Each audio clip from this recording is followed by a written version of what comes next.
कचऱ्यापासून किंवा भंगारातल्या वस्तूपासून एखादं सुंदर घर तयार होऊ शकतं ही कल्पना करणं थोडं कठीणच, पण हे प्रत्यक्षात आणले पुण्यातल्या 2 मुलींनी। पाहूया त्यांची ही अद्भुत दुनिया।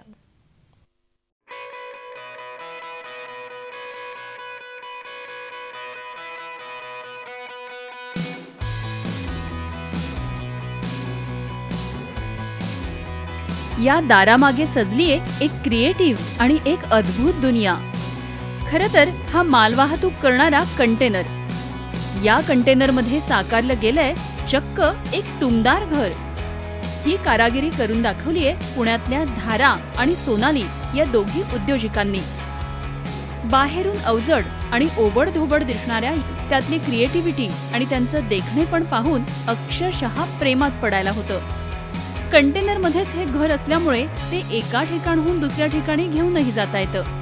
फक्त घरच नाही तर ऑफिस, शाळा आणि फार्म हाऊसचीही अशाच पद्धतीनं निर्मिती करता येऊ शकते। ही सगळी आयडिया धारा आणि सोनालीची आणि त्यांच्या स्टुडिओ अल्टरनेटिव्हची।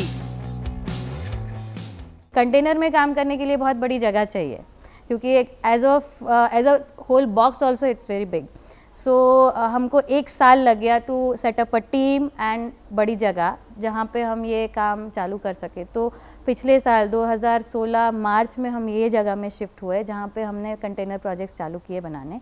अभी तक हमने 6 प्रोजेक्ट्स ख़त्म किए हैं और अभी भी हमारा कोशिश हर एक कंटेनर प्रोजेक्ट में यही रहता है कि कौन सा मटेरियल हम यूज़ करें जो डिस्कार्ड हुआ है या तो किसी को नहीं चाहिए, कोई फेंक रहा है, उसको हम वापस उसमें कैसे करें, वो अभी हर प्रोजेक्ट में हमारा कोशिश रहता है। इंटिरियर डिझायनर असलेल्या धारानं alternative use of material in design या विषयात पदव्युत्तर पदवी घेतली आहे, तर सोनाली इलेक्ट्रॉनिक इंजिनियर आहे। दोघींनी एकत्र येऊन स्टुडिओ अल्टरनेटिव्ह सुरू केला।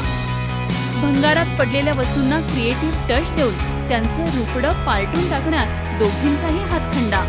पुण्यात कचऱ्याचा मोठा प्रश्न आहे।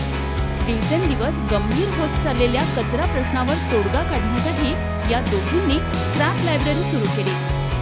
भंगारातून इतक्या उत्तम वस्तूंची निर्मिती करता येते हे या दोघींनी कल्पकतेतून दाखवून दिले। या स्क्रॅप लायब्ररीत त्यांनी वस्तूंची योग्य विभागणीही केली आहे।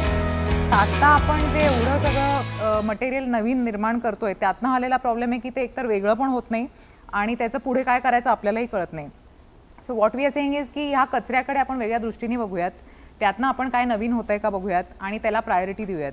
त्यामुळे स्टुडिओचं पुढे जाण्याचा मार्ग आम्ही हाच एक म्हणतोय की एक तर we can be a channel to bridge all this. म्हणजे आम्ही आता आमची स्वतःची एक स्क्रॅप लायब्ररी अशी आम्ही चालू केली आहे ज्याच्यात वी आर डॉक्युमेंटिंग की काय काय स्क्रॅप आपण फेकतो, हाऊसहोल्ड असेल किंवा इंडस्ट्री असेल, we are trying to document all kinds of scrap. त्याचं आम्ही थोडं सॅम्पल्स आमच्याकडे ठेवतो आणि त्याच्यातनं आम्ही काही वस्तू स्वतःही बनवतो। रस्त्यात चालताना किंवा कुठेही सहज कचरा दिसला की आपोआप नाक मुरडलं जातं। मात्र धारा आणि सोनाली यांना त्या कचऱ्यातली कल्पकता दिसते आणि त्यांच्या हाती लागलेल्या कचऱ्यातून सोनं होतं। अश्विनी पवारसह bureau report, Zee media, Pune. Zee 24 तास रहा एक पाऊल पुढे।